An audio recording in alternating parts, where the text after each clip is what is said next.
তোমার জীবনটাকে তুমি কোন কাজে লাগিয়েছো? এটা হচ্ছে কমন কোশ্চেন। কবরের প্রশ্ন আমাদের 4টা, আর কিয়ামতের ময়দানে কয়টা? কথা কম। নাম্বার 1, জীবন দিয়েছে, জীবন কোন কাজে লাগিয়েছো? নাম্বার 2, জীবনে যে যৌবন আছে, যৌবনটারে কোন কাজে লাগিয়েছো? ঠিক কি না? যৌবনের ইবাদত আল্লাহর কাছে বড় প্রিয়। যুবক যারা নামাজ পড়ে, বুড়ো হলে নামাজ পড়তে না পারলেও আমল নামায় নামাজের সওয়াব দিবে কে? সুবহানাল্লাহ কইবেন না? পেনশন স্কিম, এটা কি বলে? After service appreciation. 30 বছর গভর্নমেন্ট জব করার পরে বয়স হচ্ছে 60, আর করতে পারেন না, তখন একটা বান্ডেল, এক বান্ডেল টাকা আপনারে দিয়ে দেবে। পেনশন স্কিম, জাতিকে সার্ভ দিয়েছেন, এখন পারেন না, তারপরেও টাকা আছে না নাই? এটাকে বলে আফটার সার্ভিস অ্যাপ্রিসিয়েশন। এত সার্ভিস যে দিয়েছেন, অ্যাপ্রিসিয়েশন। এজন্য যুবক যারা এখন নামাজ পড়ো, ইসলামের পক্ষে থাকো, বুড়ো বয়সে কোমরে ব্যথার কারণে নামাজ পড়তে না পারলেও পেনশনের মতো আমল নামায় সওয়াব দিবে কে? আবার 7 শ্রেণীর ব্যক্তিকে কিয়ামতের ময়দানে রব্বুল আলামিন আরশের নিচে ছায়া দিবেন। ওই 7 শ্রেণীর মধ্যে যুবক শ্রেণী একটা আছে, যেই যুবক তার যৌবনে আল্লাহর ইবাদত করেছে। পড়েন সুবহানাল্লাহ। যৌবনটা আল্লাহর ইবাদতে কাটিয়েছে, তার জন্য স্পেশাল আল্লাহর আরশের নিচে ছায়া আছে না? এই 7 শ্রেণীর মধ্যে 2 শ্রেণীর যুবক।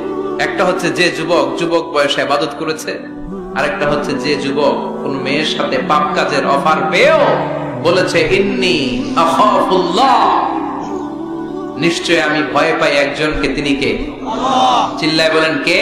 আল্লাহ। যাদের হৃদয়ে আছে আল্লাহর ভয়, তারা কবু পথ ভুলে যায় না।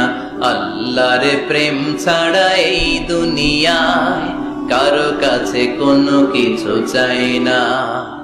রাতের আধারে যারা সেজদাতে রয়, দু চোখের স্রোতে নদী যেন বয়। ছলনার হাতছানি যতই ডাকুক, পেছনে ফিরেও সে তাকায় না। যাদের হৃদয়ে আছে আল্লাহর ভয়, তারা কবু পথ ভুলে যায় না। ঠিক কিনা?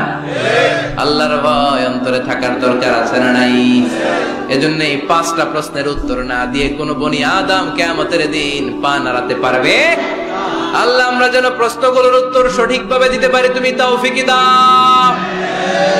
এজন্য দুনিয়ার মোহে পড়ে থাকা যাবে না, কবরের চিন্তা থাকার দরকার আছে না নাই? কবর নিয়ে ভাবতে হবে। কবর is a reminder for every মুসলিম।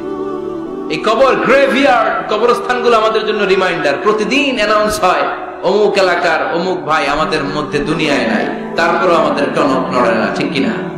এজন্য আল্লাহ বলেছেন আলহাকুমুত তাকাসুর, তোদের টনক নড়বে না হাত্তা যুরতুমুল মাকাবির, যতদিন না তোমরা কবরের ভেতরে না ঢুকবে।